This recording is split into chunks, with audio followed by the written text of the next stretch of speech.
আজিঙ্কে রাহানে আজকে সব রকম ক্রিকেট থেকে অবসর ঘোষণা করে দিল। কোনো প্রকার ক্রিকেট আজিঙ্কে রাহানে আর খেলবে না, ইন্টারন্যাশনাল ক্রিকেটও খেলবে না, আইপিএলও খেলবে না।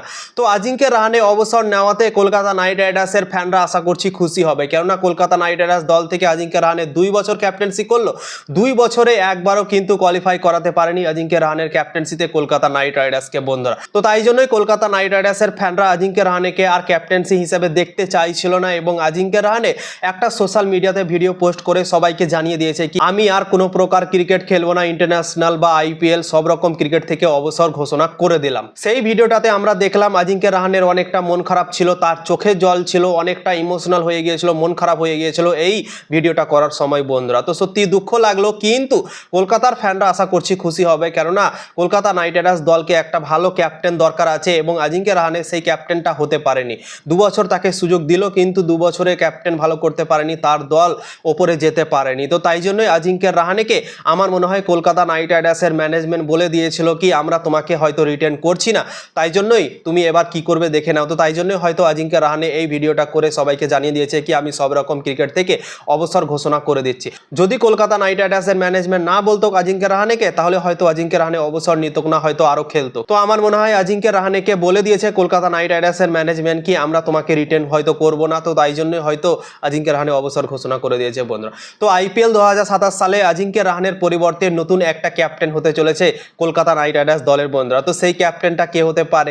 অনেকগুলো অপশন আছে কেকেআরের কাছে, কিন্তু কেকেআর সেই ক্যাপ্টেনের দিকে ভরসা আমার মনে হয় করতে পারবে না।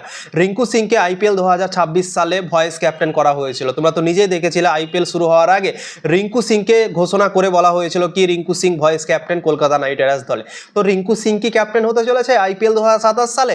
হতে পারে, যদি কলকাতা নাইট রাইডার্স এমন কোনো প্লেয়ারকে যদি না পায়, ধরো আইপিএল 2027 নিলামে বা ট্রেড করে কোনো প্লেয়ারকে যদি আনতে না পারে, তাহলে কিন্তু রিঙ্কু সিংই সব থেকে বড় পসিবিলিটি হতে পারে ক্যাপ্টেন হওয়ার দৌড়ে বন্ধুরা আইপিএল 2027 সালে কলকাতা নাইট রাইডার্স দল থেকে।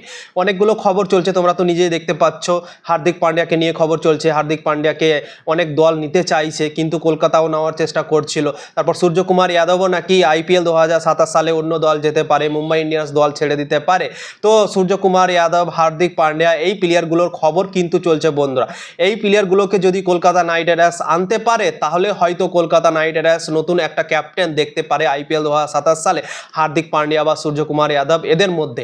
যদি এই দুজনের মধ্যে একজনকেও আনতে না পারে, তাহলে কিন্তু সব থেকে বড় পসিবিলিটি এখন রিঙ্কু সিং এর হয়ে গিয়েছে, কেননা রিঙ্কু সিংকে ভাইস ক্যাপ্টেন করেছিল। তো রিঙ্কু সিংই আমার মনে হয় ক্যাপ্টেন হওয়ার দৌড়ে এখন অনেকটা এগিয়ে গিয়েছে আজিঙ্কে রাহানে অবসর নেওয়ার পর বন্ধুরা। তো আসল খেলা এখান থেকেই চালু হলো বন্ধুরা। আইপিএল 2027 সালের জন্য কলকাতা নাইট রাইডার্স কি করছে না করছে সেটাই হবে দেখার বিষয়। নিলাম কিন্তু আর খুব একটা বেশি সময় বেঁচে নেই, মাত্র 4 মাস বেঁচে আছে, ডিসেম্বর মাসে নিলাম হতে পারে, এবং সেই নিলামের আগে কলকাতা নাইট রাইডার্স অবশ্যই আমার মনে হয় চেষ্টা করতে পারে একটা ভালো ক্যাপ্টেন নিয়ে আসার, ট্রেড করে আনার পসিবিলিটি হতে পারে। হার্দিক পান্ডিয়ার খবর চলছে, সূর্যকুমার যাদবের খবর চলছে, তো এদের মধ্যে যদি আনতে পারে ট্রেড করে, তাহলে হয়তো পসিবিলিটি হতে পারে এই দুজনের মধ্যে হয়তো একজনকে কলকাতা নাইট রাইডার্স ক্যাপ্টেন দিতে পারে। যদি না নিয়ে আসতে পারে নিলামের আগে, বা নিলামেও ধরো কোনো প্লেয়ারকে খুব একটা ভালো প্লেয়ার পেলো না ক্যাপ্টেন করার জন্য, তাহলে কিন্তু ধরে নাও তোমরা রিঙ্কু সিংই সব থেকে বড় দাবিদার কলকাতা নাইট রাইডার্সের ক্যাপ্টেন হওয়ার আইপিএল 2027 সালে বন্ধুরা। তো তোমাদের কি মনে হয় কাকে ক্যাপ্টেন করা উচিত কলকাতা নাইট রাইডার্সের? অবশ্যই কমেন্ট করে জানাতে পারো।